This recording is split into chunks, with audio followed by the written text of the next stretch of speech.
Hello বন্ধুরা, কেমন আছো? নিশ্চয়ই তোমরা সবাই ভালো আছো, আমিও ভালো আছি। তো প্রথমেই এই রান্না দেখাতে দেখাতে তোমাদের সঙ্গে কথা বলছি। তো এই রকম সুন্দর একটা থোড়ের মুড়িঘণ্ট যদি বানাতে চাও, তো চলো আজকে আমি কিভাবে বানাচ্ছি তোমাদের সঙ্গে শেয়ার করব। এটা নিরামিষ একটা তরকারি, খেতে খুব ভালো এবং থোড় খাওয়া তো মানে উপকারী। তো চলো বন্ধুরা, একঘেয়ে থোড় ভাজা থেকে এরকম যদি একটু খাওয়া যায় মনে হয় ভালোই লাগবে। এই দেখো বন্ধুরা, চলো এরকম যদি থোড়ের মুড়িঘণ্ট বানাতে চাও তো চলো আমার সঙ্গে, আমি কিভাবে বানাচ্ছি তোমায় দেখাই। তো চলো বন্ধুরা যাই।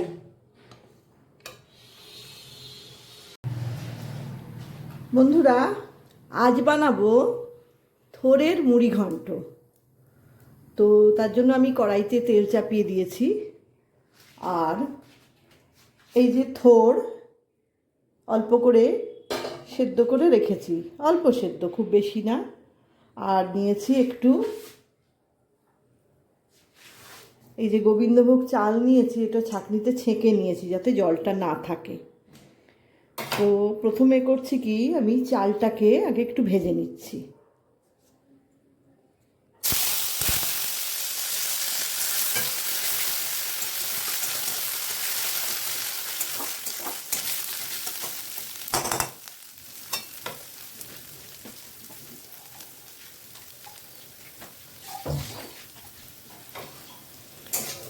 চালটা ভেজে তুলে রাখবো একটা বাটিতে।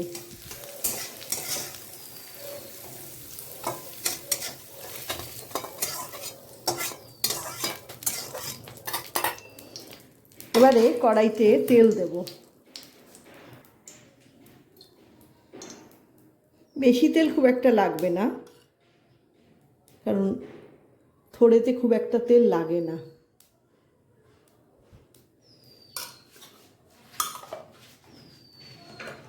লাগে যদি থোড় ভাজা করা হয় তখন একটু তেল লাগে, আর এইভাবে যে আমি যেভাবে করছি সেভাবে বেশি খুব একটা তেল লাগবে না, তাও মোটামুটি একটু দিয়েছি। এবার দেব একটু সাদা জিরে ফোড়ন, আর ভাজা করার সময় আমি সর্ষে ফোড়ন দিই। তো এটা যেহেতু একটু তরকারি মতো হবে আর কি, সেই জন্য সাদা জিরে ফোড়ন দিলাম। আচ্ছা বন্ধুরা, বলতে ভুলে গেছি, আর কয়েকটা বাদাম ভিজিয়ে রেখেছিলাম, কাঁচা বাদাম, তো সেইটা আগে তেলেতে একটু দিয়ে দেবো। হ্যাঁ, মোটামুটি ফোড়নটা হয়ে গেছে। ওহো, আরেকটা জিনিস ভুলে গেছি গো, ছোটো এলাচ দিলাম, একটু দারচিনি দিলাম। আচ্ছা, এইবারে আমি বাদামগুলোকে দিয়ে দিচ্ছি।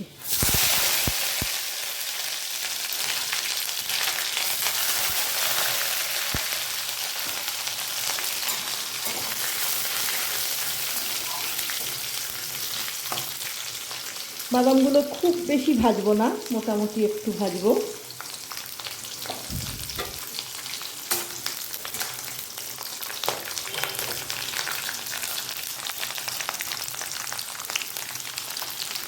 এবারে থোড়টা দিয়ে দেবো।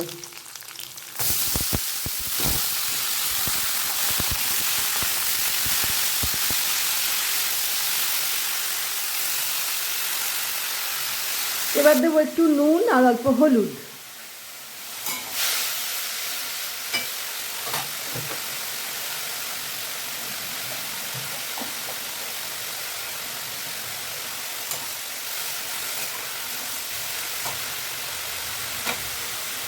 দিয়ে এবার এটাকে ঢাকা দিয়ে দেবো, আর গ্যাসটাকে একটু কমিয়ে দেবো, হোক, তারপরে আবার আসছি। এবারে আমি একটু এটাকে নাড়াচাড়া করে দিই।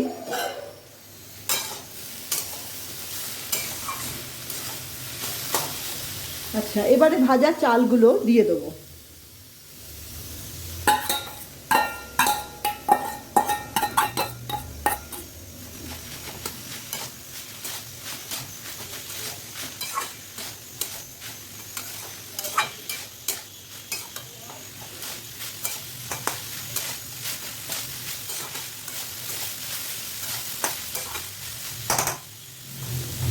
এবারে একটু সামান্য জল দেব যাতে চালগুলো একটু সেদ্ধ হয়।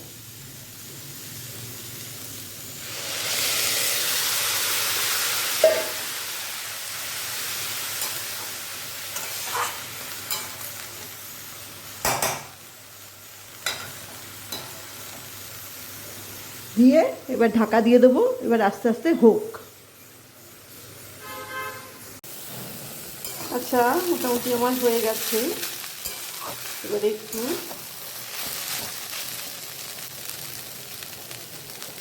চিনি দেব আর একটু ঘি দেবো, ব্যাস কমপ্লিট। এই যে বন্ধুরা, আমার থোর ঘন্ট রেডি।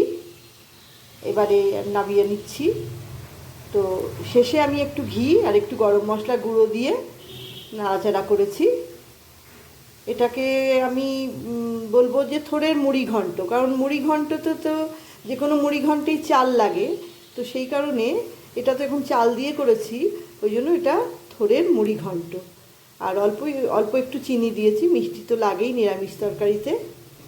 কেমন হয়েছে বন্ধুরা জানিও। ভালো লাগলে একটা লাইক করো, কমেন্টস করো, শেয়ার করো এবং সাবস্ক্রাইব করে পাশে থেকো। তো চলো, আজকের রেসিপিটা এখানেই শেষ। আমিও চলি, টাটা।